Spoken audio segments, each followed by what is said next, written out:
tenemos el privilegio que muchos todavía no lo tienen porque no lo quieren, de disfrutar del reino del Señor. ¿Sí? Jesús, cuando vino a predicar, dijo: el reino de los cielos se ha acercado. Pero en general su reino fue rechazado y sigue siendo rechazado. Fue rechazado al nacer, no hubo lugar para él en un mesón. Hoy no hay lugar en los corazones. No fue bienvenido en su pueblo natal, en Nazaret. No fue bienvenido en su pueblo, en el pueblo de Israel. Y bueno, por eso nos llegó la bendición de ese plan que Dios tenía de acercar su salvación no solamente a una nación, sino a todas las naciones, y a través de Jesucristo. Pero Él está reinando hoy. Amén. Dios le ha dado un nombre que es sobre todo nombre, y Él reina. Todavía no lo hace físicamente aquí, es un reino espiritual. Un día Él va a reinar aquí en la tierra por 1000 años. Amén. Y es interesante saber que usted y yo reinaremos junto con Él. Amén. Estaremos disfrutando de ese gran suceso. Pero el hecho, hermano, de que le hemos estado adorando y le hemos dicho: Señor, tú reinas con poder en mi vida, ¿sí? El universo sigue sostenido por Él. Amén. Todavía en el corazón de muchas personas Él no está reinando, pero qué importante que usted y yo podamos disfrutar de su reinado y permitir que ese reino esté establecido, esté afirmado en cada uno de nuestros corazones. Amén. Quiero compartir con ustedes una palabra en el libro de Éxodo, en el capítulo 24. Vamos a leer desde el versículo 1 en adelante. Éxodo 24, Antiguo Testamento, segundo libro de la Biblia. Éxodo 24, vamos a leer del versículo 1 en adelante, y lo vamos a hacer en el nombre de Jesús. Amén. Dice así: dijo Jehová a Moisés: sube ante Jehová tú y Aarón, Nadab y Abiú, y 70 de los ancianos de Israel, y os inclinaréis desde lejos. Pero Moisés solo se acercará a Jehová, y ellos no se acerquen, y suba el pueblo con él. Y Moisés vino y contó al pueblo todas las palabras de Jehová y todas las leyes. Y todo el pueblo respondió a una voz y dijo: haremos todas las palabras que Jehová ha dicho. Y Moisés escribió todas las palabras de Jehová, y levantándose de mañana edificó un altar al pie del monte y 12 columnas, según las 12 tribus de Israel. Y envió jóvenes de los hijos de Israel, los cuales ofrecieron holocaustos y becerros como sacrificio de paz a Jehová. Moisés tomó la mitad de la sangre y la puso en tazones, y esparció la otra mitad de la sangre sobre el altar. Y tomó el libro del pacto y lo leyó a oídos del pueblo, el cual dijo: haremos todas las cosas que Jehová ha dicho y obedeceremos. Entonces Moisés tomó la sangre y roció sobre el pueblo y dijo: he aquí la sangre del pacto que Jehová ha hecho con vosotros sobre todas estas cosas. Y subieron Moisés y Aarón, Nadab y Abiú y 70 de los ancianos de Israel, y vieron al Dios de Israel. Y había debajo de sus pies como un embaldosado de zafiro, semejante al cielo cuando está sereno. Mas no extendió su mano sobre los príncipes de los hijos de Israel, y vieron a Dios, y comieron y bebieron. Entonces Jehová dijo a Moisés: sube a mí al monte y espera allá, y te daré tablas de piedras y la ley y mandamientos que he escrito para enseñarles. Amén. Invito a que oremos al Señor. Bendito Padre, te damos gracias en esta tarde porque hemos podido llegar hasta este lugar y hemos podido expresar alabanza, Señor, a tu nombre. Gracias, Señor, porque en verdad creemos que así como aquel día en Pentecostés, ese viento, como esa presencia de tu Espíritu Santo que era como un viento recio, Señor, todavía sigue soplando en nuestros corazones, sigue actuando. Ahí empezó el mover en tu iglesia, en tu pueblo, y ha permanecido hasta el día de hoy, Señor. Han transcurrido los años, han pasado los siglos, han habido muchos momentos oscuros en la historia, pero siempre tu Espíritu Santo, Señor, ha estado ardiendo en el corazón de muchos hombres y mujeres que hasta aún entregaron sus vidas, manteniendo la doctrina, manteniendo la enseñanza, manteniéndose en integridad ante ti. Gracias, Señor. Por eso es que estamos aquí adorando y exaltando tu bendito y santo nombre, porque hay un fuego en nuestro corazón que arde, que nos impulsa, como aquel fuego que estaba en el altar y que no debía faltar. Señor, ahora en el altar de nuestros corazones está esa llama, Señor, que arde, Señor. Tú le dijiste a los discípulos: recibiréis poder cuando haya venido sobre vosotros el Espíritu Santo y me seréis testigos. Gracias, Señor, porque ese poder ya está en cada uno de nuestros corazones. Y no es un poder humano, no es una motivación emocional. Es tu misma presencia, Señor, llenando nuestros corazones y alentándonos y dirigiéndonos, enseñándonos, Señor, lo que debemos hacer. Gracias. Gracias porque tenemos también la guía de tu palabra, a través de la cual tu Espíritu Santo nos guía toda esa verdad que tú nos quieres expresar a través de ella. Verdad que nos sirve para caminar diariamente. Verdad que no es simplemente para tener un mero conocimiento, sino una verdad para que podamos caminar en ella, Señor, y aún ser sostenido por la verdad. Porque es tu pueblo, es tu iglesia, la columna y baluarte que defiende la verdad, Señor. Por eso aquí estamos, para escuchar tu voz, Señor. Seas hablándonos en esta noche a través de mi vida, de mis labios, Señor, de mis pensamientos, los cuales sean ordenados por ti, de manera de que esta transmisión, Señor, de tu palabra cumpla el propósito para el cual tú le envías. Te lo pedimos en el nombre de Jesús. Amén. Amén. Bueno, acá encontramos un momento en la historia del pueblo de Israel. Recordemos que ya habían salido de Egipto, estaban por el desierto. La nación de Israel estaba siendo una nación, habían sido una nación dentro de una nación ahí en Egipto, pero ahora eran mirados por los pueblos de alrededor como una nación especial, la cual tenía a un Dios que las había sacado de Egipto, una gran potencia en ese entonces, y lo estaba llevando a la tierra que les había prometido.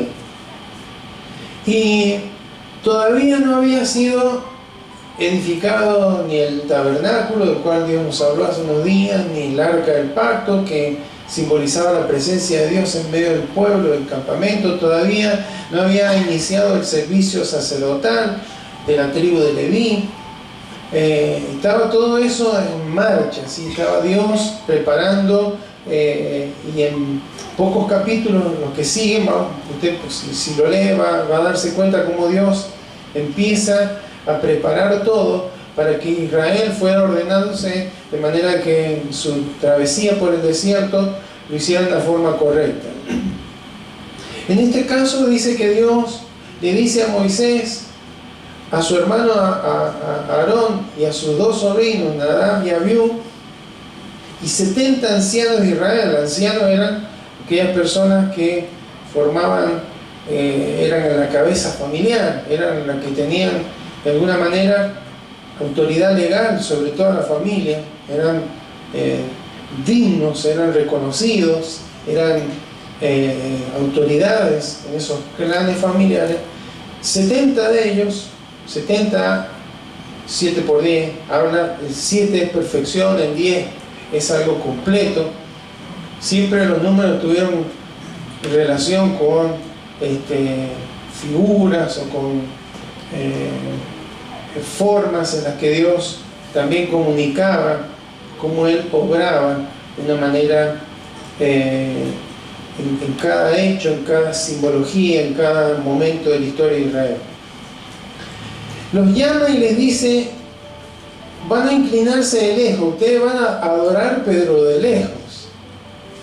¿Por qué, hermanos? Porque en el antiguo pacto todavía había una imposibilidad de llegar a la misma presencia del Señor por causa del pecado, ¿sí? Entonces Dios mantenía esa distancia. Solamente Moisés, no porque Moisés fuera mejor que los 70 ancianos ni que Aarón, sino por la gracia de Dios, ¿sí? Dios derramó la gracia, su favor sobre Moisés, lo eligió a pesar de que cometió errores en su vida, pero lo levantó como líder de ese pueblo que rescató de Egipto. Entonces, por la gracia de Dios, Moisés se acercó al Señor. Diferente a lo que encontramos, por ejemplo, en Efesios 2:13, que dice que en Cristo Jesús ahora, en el nuevo pacto, vosotros que en otros tiempos estabas lejos, no había posibilidad de acercarse a la misma presencia del Señor, solamente aquellas personas que por la gracia Dios lo permitía. Dice: ahora habéis sido hechos cercanos por la sangre de Cristo, porque Cristo derramó su sangre en la cruz, solucionó el tema del pecado en aquellos que creen en su sacrificio, y por eso en el Nuevo Testamento ahora Dios nos invita a que nos acerquemos confiadamente a su trono de gracia. Amén. Pero Israel todavía no podía hacer eso. Podía alabar a Dios, podía congregarse alrededor de donde estaba la presencia del Señor, pero no lo podía hacer sino a través de aquellas personas que Dios designaba y que les permitía estar más cerca de Él. Entonces, en la presencia del Señor, Moisés recibe instrucción de parte de Dios, recibe las leyes, dice ahí el versículo 3. Cuando Moisés le comunica al pueblo las leyes que Dios le había dicho, dice el pueblo: haremos todas las palabras que Jehová ha dicho. Parece que tenía un alto nivel de confianza el pueblo, decir: vamos a hacer todo lo que Dios nos manda. Sabemos que después no pasó esto, ¿no? Pero al menos lo proclamaron. Y Moisés dice que escribió en el versículo 4 todas estas palabras que Dios le mandó, ¿sí? Hizo como un libro, todo lo que Dios le había estado hablando ahí en el monte. Luego Dios, unos capítulos más adelante, va a encontrar que le da la tabla escrita de la ley, ¿sí? Para que no hubiera ninguna duda que era Dios, que era un invento de Moisés, que dijo que Dios me había dicho. Ahora Dios le estaba afirmando a todo el pueblo que era exactamente lo que Moisés les había dicho. Entonces, y hay una ceremonia ahí donde hay un pacto. Bueno, Israel dice, el pueblo dice que va a cumplir con la ley de Dios. Vamos a hacer un pacto, vamos a hacer algo visible, una ceremonia. Entonces dice el versículo 5, el versículo 4 que Moisés edificó un altar al pie del monte, puso 12 columnas según cada una de las tribus de Israel, y envió jóvenes, probablemente primogénitos, los cuales Dios ya había demandado en los capítulos anteriores, a que ofrecieran holocausto. Holocausto era un sacrificio que se quemaba totalmente en el altar. Hablaba de una consagración, una entrega total. Hoy, si hablamos de holocausto, no es que tengamos que sacrificar algo, sino que nuestra vida es totalmente consagrada en el altar del Señor. ¿Amén? Y después dice, y becerros como sacrificios de paz a Jehová. Los sacrificios de paz, en este caso los becerros, los animalitos, no eran quemados totalmente en el altar, sino que era quitada la sangre, las grosuras eran presentadas ante Dios y la carne era comida por el pueblo. ¿Por qué se decía de paz? Porque hablaba de paz mutuamente entre el pueblo, entre la familia, pero también paz con Dios. Porque había una sangre de por medio, había un sacrificio de por medio. Todo esto figura de que cuando hablamos de sacrificio, era una figura de alguien inocente, de un animal inocente, que entregaba su vida para que el pecador pudiera tener vida, porque la paga del pecado es muerte. Entonces, un sustituto debía morir para que el pecador tuviera vida. Todo esto enfocado a lo que finalmente Jesús haría en la cruz. Y esto de la ofrenda de paz es lo que Jesús estableció con la Santa Cena. ¿Recuerdan cuando le dijo a los discípulos, ahora esto es... Tomó el pan, lo partió, dio gracias, lo partió y dijo, tomad, comed, esto es mi cuerpo que por vosotros es partido. Y después la copa de sangre. Toda esa simbología que vemos aquí, Jesús la aplica como justamente coinonía, comunión entre Él y los discípulos y comunión entre ellos y Dios, ¿no es cierto? Entonces, dice que Moisés también tomó la sangre, la roció sobre el pueblo y dijo, he aquí la sangre del pacto. Hay un pacto ahí. Estamos comprometiendo, un pacto hay dos partes, un pueblo en este caso y Dios.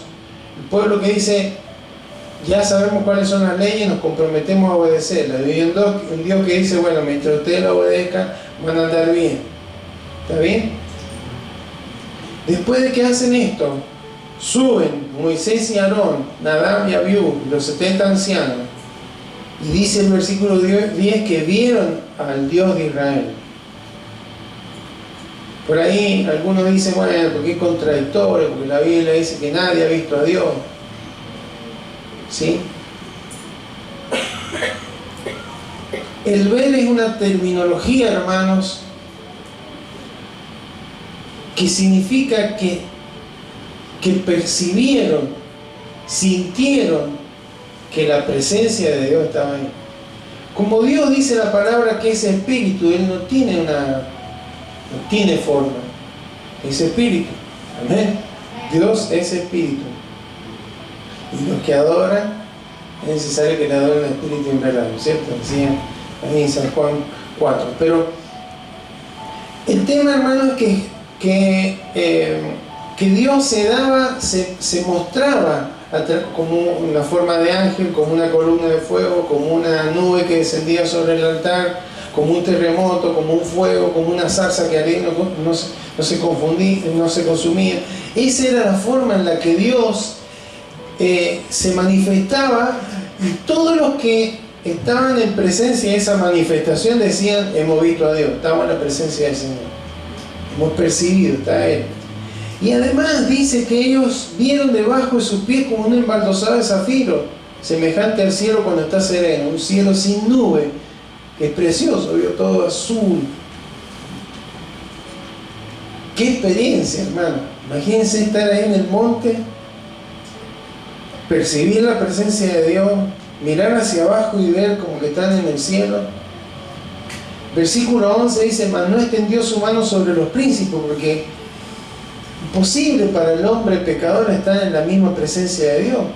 La misma naturaleza le haría caer muerto por la santidad, por la justicia, por la pureza misma del Señor. Pero dice ahí, vieron a Dios otra vez y comieron y bebieron. Hubo una celebración ahí. Ese comieron y bebieron es parte de los sacrificios estos de paz, ¿no?, que les hablaba recién. Entonces Dios le dijo a Moisés, ahora subí al monte y te voy a dar las tablas, te voy a dar la copia original. ¿Sabes? Está lindo que las has escrito vos, pero cualquiera puede decir que son cosas tuyas. Yo te voy a dar las tablas de la ley escritas para que todos sepan que son mías, son mis leyes. Amén. ¿Para qué necesitaban los mandamientos? Para ser guiados durante su travesía, para conducirse bien delante de Dios y para conducirse bien el uno con el otro. ¿Sí?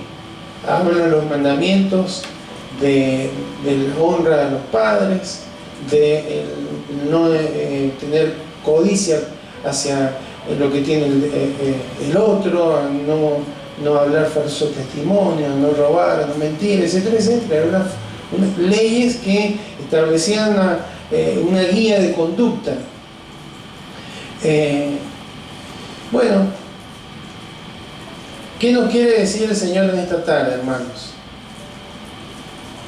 Lo que vemos acá es algo, como en tantas ocasiones, una experiencia extraordinaria de gente que estuvo en la misma presencia del Señor.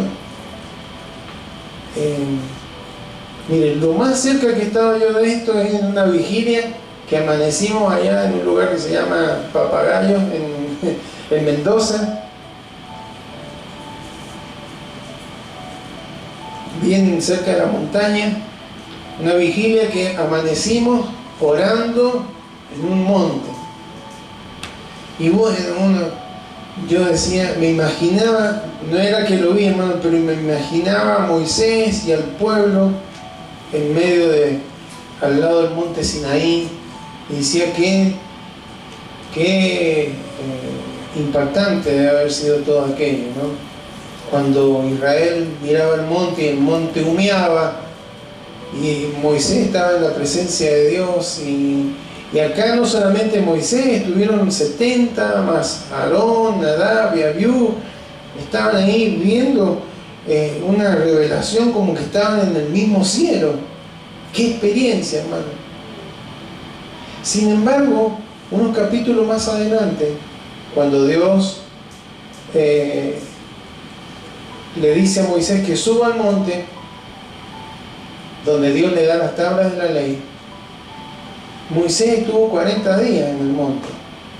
Durante esos 40 días, hermano, el pueblo de Israel, que había dicho vamos a seguir las leyes de Dios, habían hecho un pacto, estaban los 70 que habían sido los 70 más Aarón, sus hijos, habían sido testigos de la experiencia maravillosa que habían tenido al pie del monte Sinaí, hacen un becerro de oro.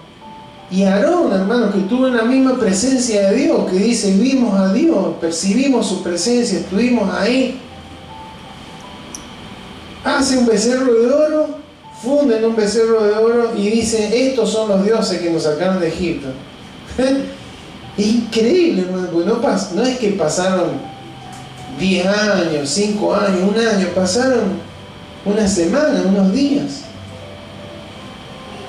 Entonces, hermanos, ¿qué significa esto? Primero, no podemos basar nuestra relación con Dios en la experiencia simplemente. Es probable que en el día de hoy, usted en algún momento haya experimentado la presencia del Señor, tenido la experiencia, Dios me tocó, Dios me habló en medio de la alabanza, en medio de la administración, yo percibí al Señor.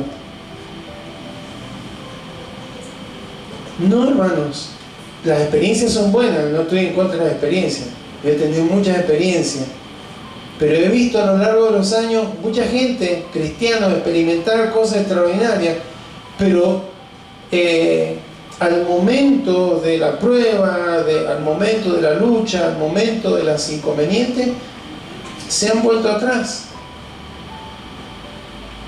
Lo que nuestra relación con Dios, hermano, tiene que estar basada en convicciones que están escritas en su palabra, ¿ven?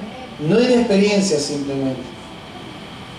Mientras meditaba esta palabra, recordaba que hace unos años atrás, un día jueves, hermano, y estaba conectando a Claudia, éramos novios recién. Había ido un muchacho ese día que había tenido un accidente había tenido un accidente con la corriente eléctrica, un golpe de corriente tan fuerte que quedó ciego, no veía. Y ese jueves, hermano, en la reunión, en medio de la alabanza al Señor, los ojos de este joven fueron abiertos. Así que era un testimonio, hermano, qué impresionante. Y pocas semanas después, o poco tiempo después, viajamos un grupo de jóvenes hacia Córdoba, los congresos de Córdoba, ¿sí? Allá en Cita con la Vida. Y ese joven fue, me acuerdo que iba ahí. Estábamos en una ocasión en un taller con una profeta muy conocida. Estábamos ahí recibiendo palabra de Dios. De repente la profeta lo mira y le empieza a dar palabras. Yo estaba cerquita de él. Y digo, yo hace años que estoy sirviendo al Señor, ¿no? ¿Por qué no me da una palabra a mí? Una palabra espectacular, hermano. ¡Qué experiencia! Así que imagínense cómo volvió el muchacho con la experiencia de que Dios le devolvió la vista, con la experiencia de que Dios le había hablado. ¿Qué creen, hermano? Ese joven no permaneció, ¿no? Se quedó, se alejó, se apartó. Tal vez no tuvo un encuentro. Tuvo una experiencia extraordinaria. Tuvo experiencia. Yo estaba ahí, hermano. Fui testigo de dos momentos donde la experiencia en el Señor fue extraordinaria. Pero la falta de convicción, la falta de sustento en la palabra, la falta de Biblia, hizo que este joven finalmente se apartara del Señor. Entonces, esto es lo que Dios nos enseña. Aarón, Nadab, Abiú, los 70 tuvieron una experiencia extraordinaria, pero no tuvieron convicciones firmes. Tuvieron la ley de Dios, fue escrita por Moisés, dijeron sí, la vamos a cumplir, pero no tuvieron convicciones firmes, fueron cuestiones emocionales solamente.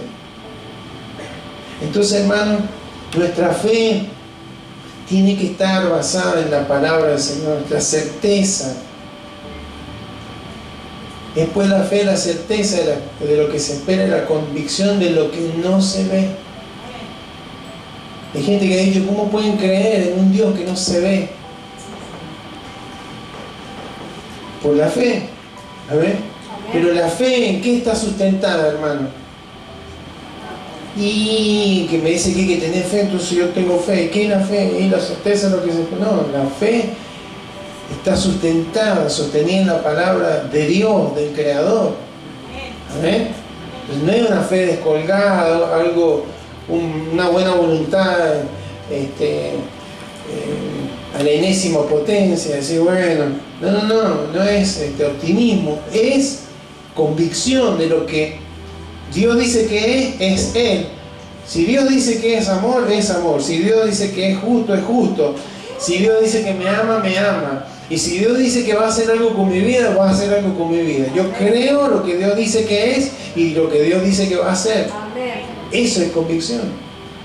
Y las experiencias son buenas, hermanos, pero no podemos basar nuestra relación con Dios en experiencia, simplemente. Porque hay periodos en nuestra vida, tenemos pocas experiencias así extraordinarias. ¿No le ha pasado? Y yo oro, todo Dios me sostiene, todos los días una experiencia de vida, Dios nos sustenta, Dios nos provee, etcétera, etcétera.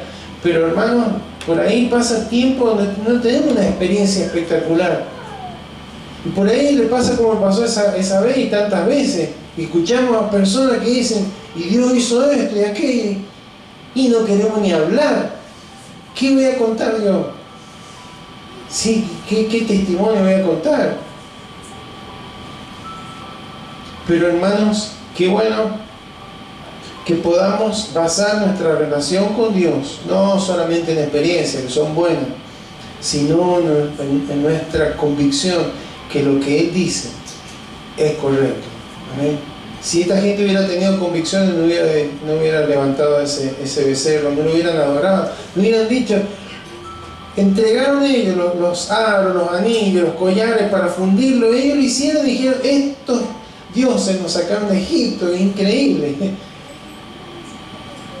Pero eso es, hermano, falta de convicción.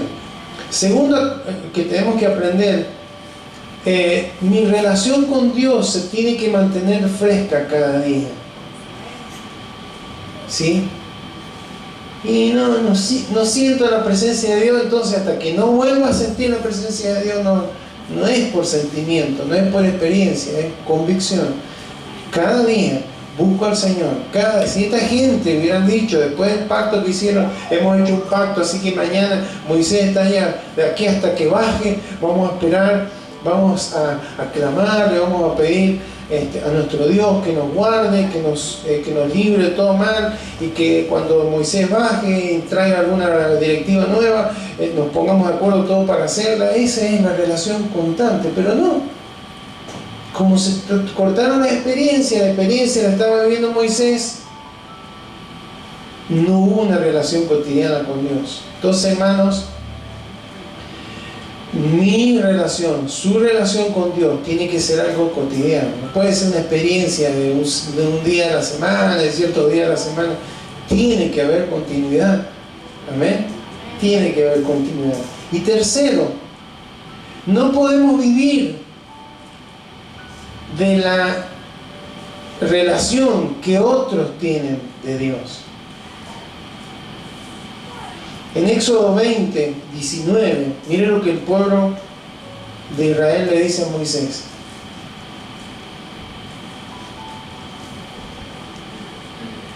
Dijeron a Moisés: habla tú con nosotros y nosotros iremos, pero no hable Dios con nosotros para que no muramos.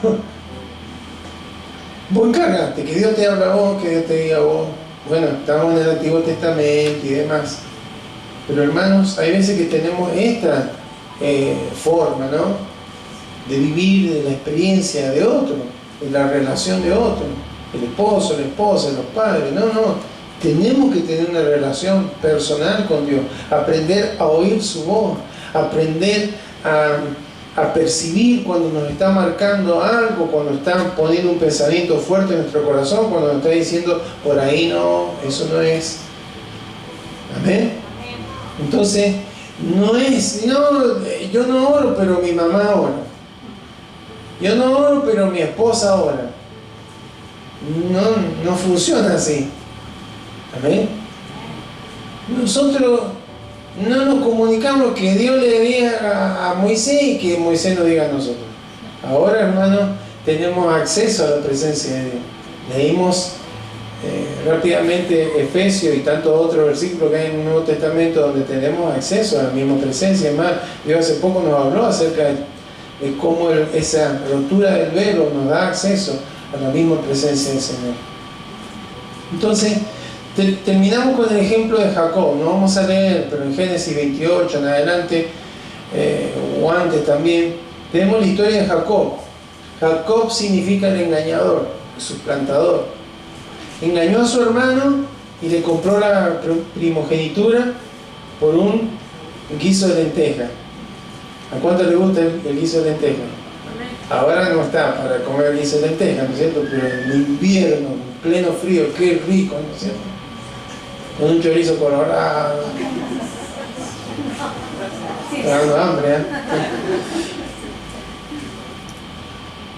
Tenía tanto hambre que menospreció a Esaú, también se la vendió, pero después se engañó a su padre haciéndose pasar por el Esaú, y ahora no es solamente que le quitó la primogenitura, sino la bendición del primogénito.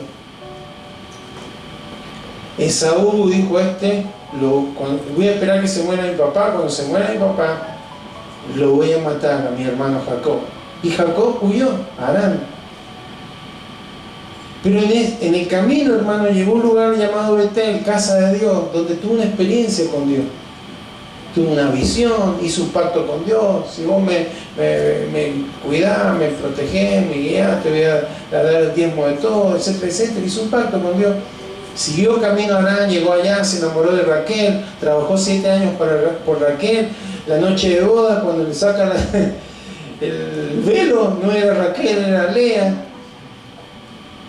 Y bueno, que le dijo el suegro, Labán, siempre se entrega primero a mayor, no la más chica. 7 años más trabajando por Raquel, después tuvieron problemas, Raquel no podía tener hijos, Lea sí, hubo contienda, después Labán le cambió 10 veces por lo menos el sueldo a Jacob. Los hijos de Labán le tenían envidia a Jacob. Jacob vio la mano de Dios cómo lo sustentó, ¿sí? Se creció, se enriqueció, y llegó un momento que tuvo que irse, había muchos conflictos. La esposa Raquel toma algunos dioses, ¿sí? Algunas estatuillas que tenía su padre, se las lleva al campamento. Viene Labán queriéndolo para matarlo a Jacob, porque se había ido y le estaba yendo bien con Jacob, trabajando para él. Dios lo para en el desierto a Labán y le dice: ni hables siquiera descomedidamente de Jacob. Y llega a un lugar llamado Peniel, hermano, donde tiene otra experiencia con Dios, aparte de las que ya había tenido, como Dios si elegía que los cabritos de él eran los manchados, las hembras parían todos manchados. Si eran los lisos, las hembras parían todos lisos. Era la mano de Dios interviniendo, hermano. Tiene una lucha con el Señor, con un ángel de Dios. Queda descaderado. Ya a esta altura, hermano, tenía como 90 años, porque cuando engañó a su padre tenía unos 60 años. Entre que se fue, se casó, tuvo hijos y demás, pasaron entre 20 y 30 años. Ya era grande. Quería ahora hacer las paces con su hermano, pero ya estaba con un problema doloroso en sus caderas. Sin embargo, hermanos, se reconcilia con Esaú. Los hijos de Jacob, hay una hija de Jacob que es violada. Jacob no hace nada. Los hijos de Jacob matan a todos los hombres de una ciudad. Corrían el riesgo de que todos los pueblos circundantes los atacaran. Bueno, un desastre en la familia. Hasta que Dios, hermano, lo llama a Jacob y le dice: tenés que ir a donde tuviste el primer encuentro conmigo. Y ahí, hermanos, él reconoce, él cambia el nombre al lugar, el Betel, el Dios de la casa de Dios. Y ahí se da cuenta cómo Dios había estado con él, cómo Dios lo había guardado. Ofrece sacrificio. Algunos dicen que es probable que el 10% de todos los animales que tenía lo haya sacrificado. Terrible sacrificio. Pero, hermanos, él ahí se dio cuenta: el Dios que me cuidó en el desierto, el Dios que estuvo conmigo cuando me engañaron, el Dios que estuvo conmigo cuando mi hermano me quería quitar la vida, Él siempre estuvo ahí, siempre estuvo a mi lado. Hermanos, tenemos que darle la importancia de nuestra relación con Dios, una relación cotidiana, una relación no basada en experiencia, que sí, hoy en la reunión cantaron las canciones que me gustan a mí, sentí la presencia del Señor, o Dios me habló. Sí, por lo general va a ocurrir así, pero hay veces que no hay tantas experiencias extraordinarias, no hay una sanidad, no hay un milagro, o pasa el tiempo y no ocurre. Pero, hermano, no podemos basar nuestra relación con Dios en experiencias simplemente, sino en convicciones de lo que Dios nos dice en su palabra. Si Él lo dice, yo lo creo. Amén. Eso es. Si Dios lo dice, yo lo creo. Sí, pero nada que ver lo que está pasando. Bueno, pero la fe, la certeza de lo que se espera y la convicción de lo que no ve. Amén.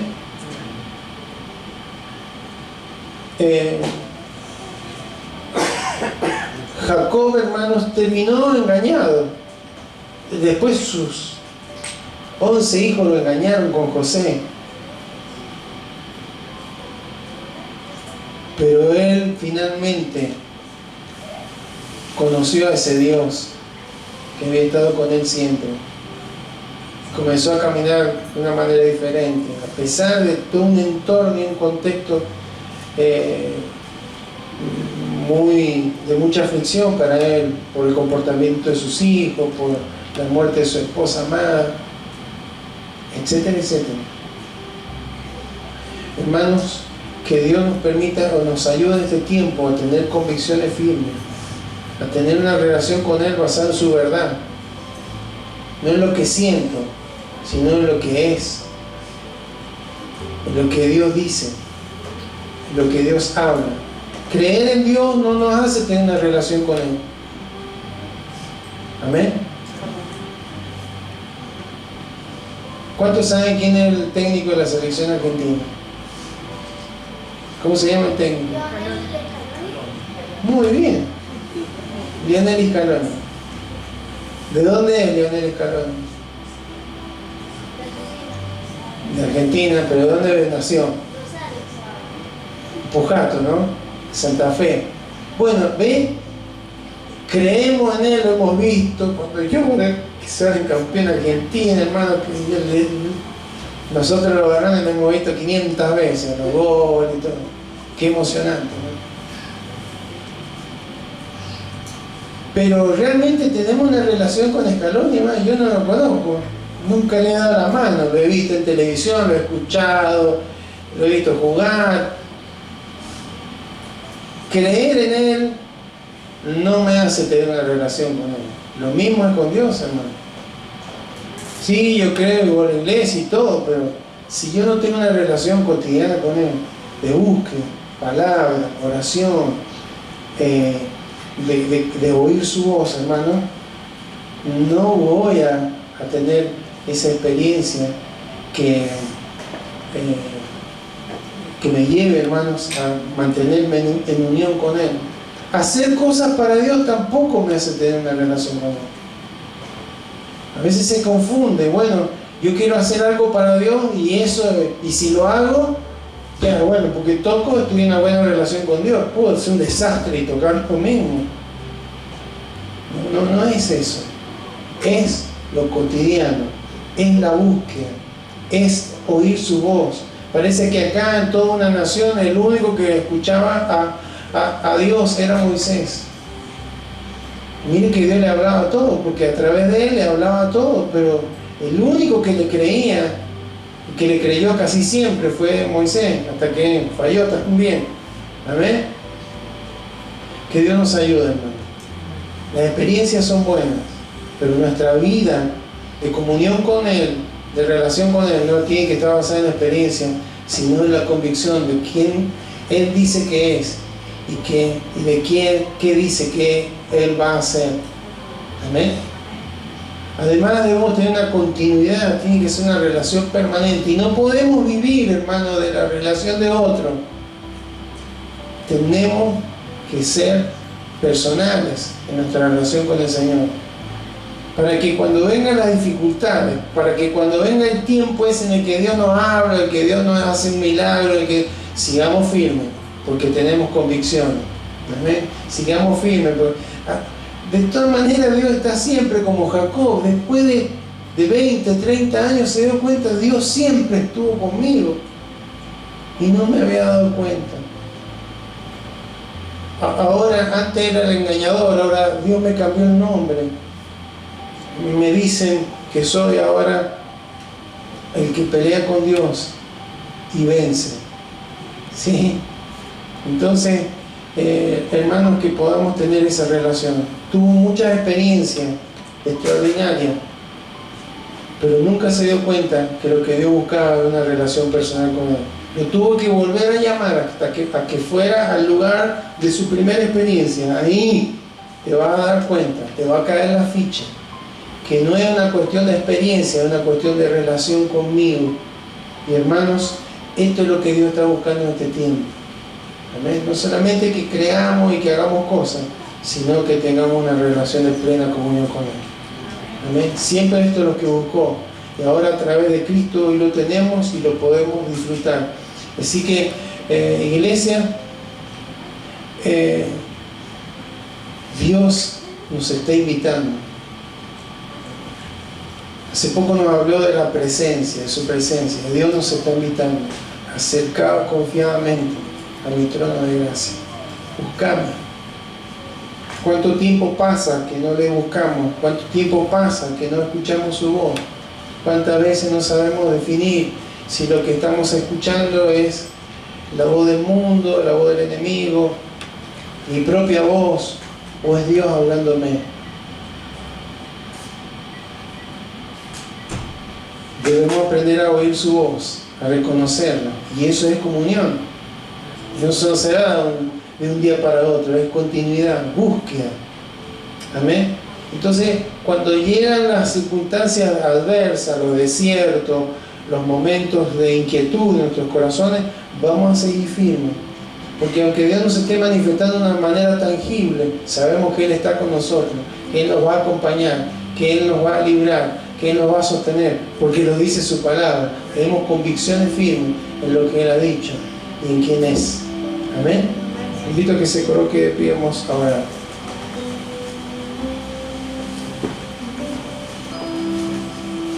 Señor, gracias te damos en esta noche porque a través de un ejemplo de tantos que podemos encontrar en tu palabra, nos damos cuenta, Señor, la diferencia entre una experiencia y una relación basada en convicciones, Señor.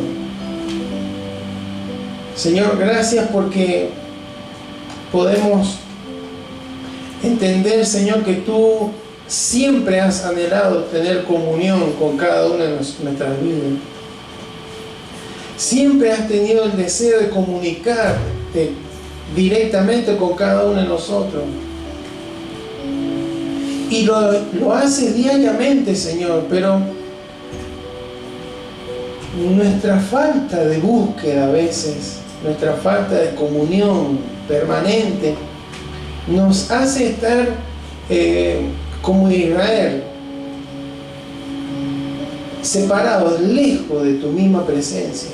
Hoy podemos tener acceso por la sangre de Cristo.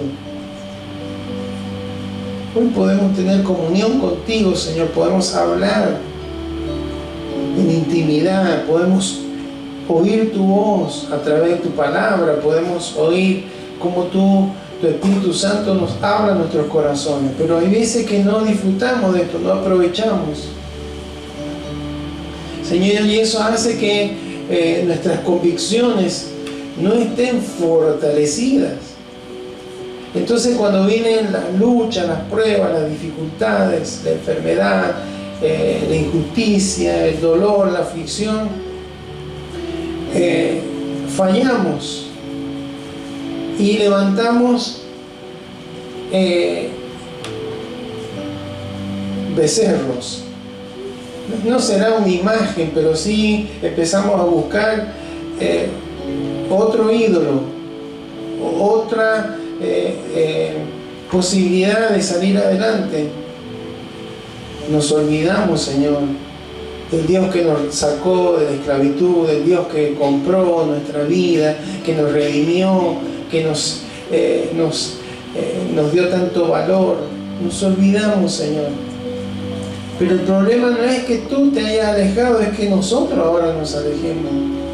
En el Antiguo Testamento ahí le decías al pueblo, no suban ustedes, solo Moisés. Ahora tú nos invitas, acérquense con confianza, búsquenme. Señor, por eso en esta hora nos toca reconocer que a veces no disfrutamos de esa relación. Y a veces nuestra vida espiritual está basada en experiencia. Entonces, si una experiencia particular o extraordinaria no se da en forma continua, es como que nuestra vida espiritual cae. Señor, y tú no quieres que vivamos de experiencias. Las experiencias son buenas, pero la relación es mejor. La intimidad, la comunión contigo es mejor. Oír tu voz, como aquellos que estaban en la cárcel, pero estaban en comunión contigo, Señor. Como aquellos que eran perseguidos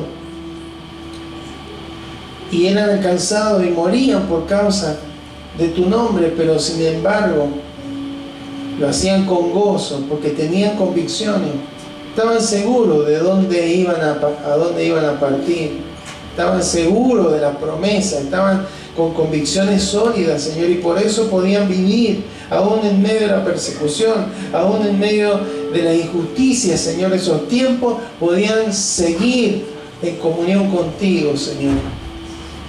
Por eso en esta hora necesitamos, Señor, entender esto en nuestras vidas. Y tú nos estás llamando, Señor. Estamos iniciando este año, ya ha pasado la primera quincena, y tú nos sigues llamando. Hijos, hijas, quiero que estén en comunión conmigo. Quiero que oigan mi voz, quiero que me busquen. Yo quiero hablarles, quiero comunicarles, quiero guiarles, quiero ayudarles, quiero instruirles. Pero necesito que me busquen cotidianamente, que no busquen solamente experiencia, que me busquen a mí. Señor, gracias porque tú estás interesado en tu iglesia, en tu pueblo. Y aquí estamos, Señor, para decirte, Señor, ayúdanos. No queremos ser tan rápidos como Israel para responder, sí, Señor, aquí estamos, vamos a hacer todo lo que tú nos ordenes, Señor, porque fue una autoconfianza que falló. Señor, queremos pedirte que nos ayudes. Queremos caminar en integridad. Queremos caminar en tu propósito. Queremos, Señor, que tú te manifiestes a través de nuestras vidas. Pero, Señor, basado en una comunión personal e íntima, Señor. Queremos, Señor, buscarte como nunca te hemos buscado. Queremos, Señor, afinar los oídos espirituales para poder distinguir tu voz, cómo tú nos estás hablando, cómo tú estás llamándonos, cómo tú quieres, Señor, instruirnos y guiarnos para que no cometamos errores. Señor, aquí estamos, Señor. Queremos ser una iglesia, queremos ser un pueblo, Señor, que no funcione como Israel, simplemente por experiencia. Cuando llegaba la sed, se quejaban. Tú abrías, sacabas agua de la roca y bueno, glorificaban tu nombre. Tenían hambre, querían comer carne, se quejaban. Tú traías las codornices, bueno, otra vez reconocían que tú eras quien les podía saciar. Cuántas maravillas, Señor, vivieron, pero no tuvieron una relación de comunión contigo, porque no la buscaron, Señor. No queremos que nos pase lo mismo. Queremos, Señor, buscarte con intensidad y tener convicciones basadas en tu verdad, Señor. De que lo que tú dices es verdad. De que lo que la Biblia dice que eres tú, Señor, es verdad. Y que lo que la Biblia dice que tú vas a hacer es verdad, Señor. Y que lo que tú dices acerca de nuestras vidas también lo creemos, Señor. Que somos aquella gente que tú amas, aprecias y a través de las cuales tú vas a concretar los propósitos para esta generación en la que tú nos has llamado a servirte, Señor. Gracias, Señor, que se levante gente, hombres y mujeres, Señor, dispuestos a conocerte, no solamente a creer, no solamente a servirte, sino a estar en la comunión, Señor, a conocerte, Señor, de experiencia cotidiana, para que de esa manera, Señor, podamos caminar firmes, sólidos, Señor, en medio de tiempos difíciles, de adversidad, de crisis como la que estamos, mantenernos siempre firmes, sabiendo que tú estás en nosotros y que tú eres por nosotros.